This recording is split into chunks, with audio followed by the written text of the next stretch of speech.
Greetings, ladies and gentlemen. Thank you so much for stopping by this video.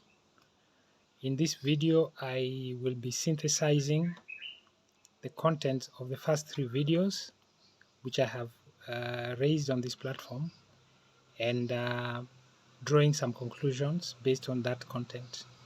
I encourage you very much to watch those 3 videos because without having watched them, it will be somewhat difficult for you to follow the content of this one. Just a quick recap.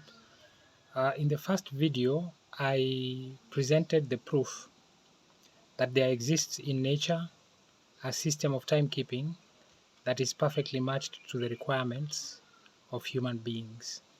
Towards the end of that video, I expressed doubt as to whether such a system could have come about by chance.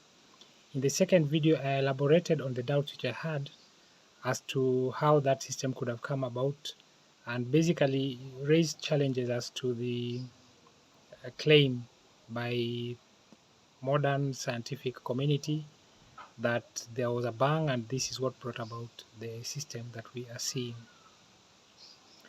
In the third video, I examined the behavior of the moon in relation to a year that is 364 days in length. And in that video, I was able to share with you the evidence that there exists a connection between the behavior of the moon and a year that is 364 days in length. So in this video, what I really want to talk about is the conclusion which I have arrived at. And you're welcome to arrive at your own conclusion.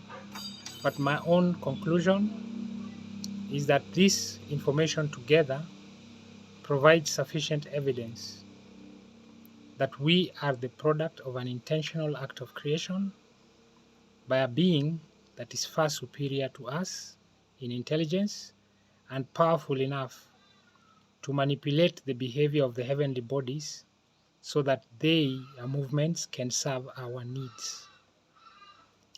It is a testament to the fact that this entire environment that we live in was created and organized to serve our needs as human beings.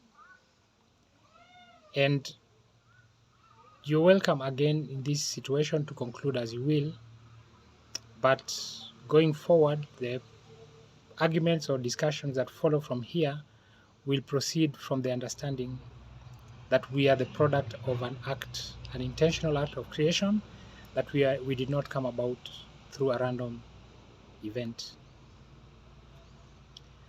Now, I know that many people across the world already believe that we were created and that this environment was created, even without the information which I have shared in these videos.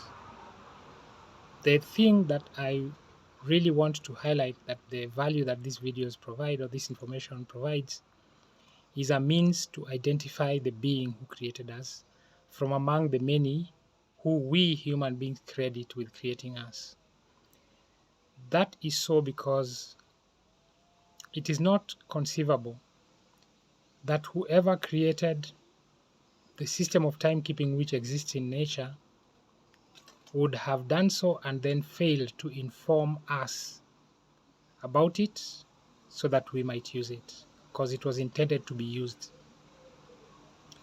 And the fact is that almost everybody in the world uses a different system, a system that's different from the one that is existing in nature. And there is only one community of people that I am aware of who can point to their historical writings for proof that the being who they credited with creating us informed them of the system of timekeeping which we have seen exist in nature, and also instructed them to use it. And that community of people is that which is responsible for the compilation of books which we call the Bible. Those are not their only writings, but the people responsible for those writings have provided us with evidence from their writings that the being who they credited with creating us and creating them and creating the world told them about such a system and in fact asked them to use it. And just to explain that a little bit more, all the units of timekeeping which exist in that system, except for the month,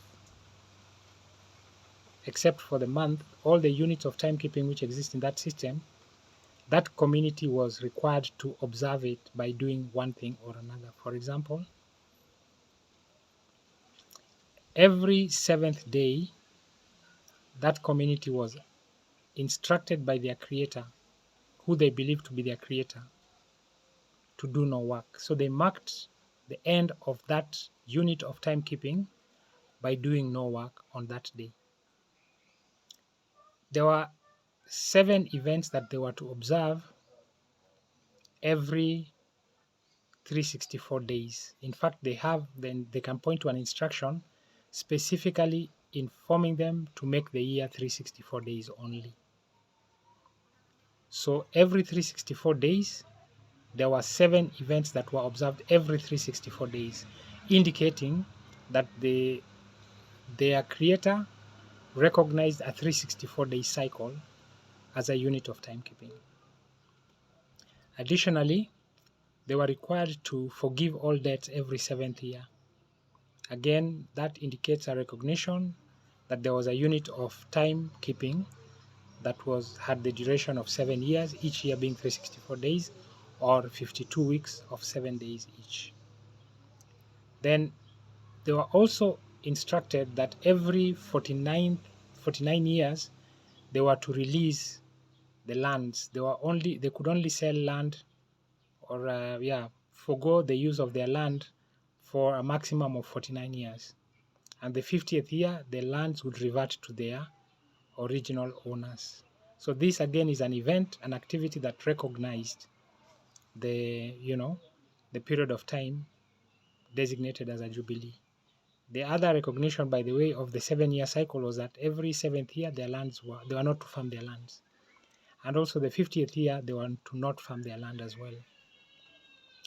And then they also had 24 families who served in their temple, each family serving for 1 week at a time in succession in a particular order.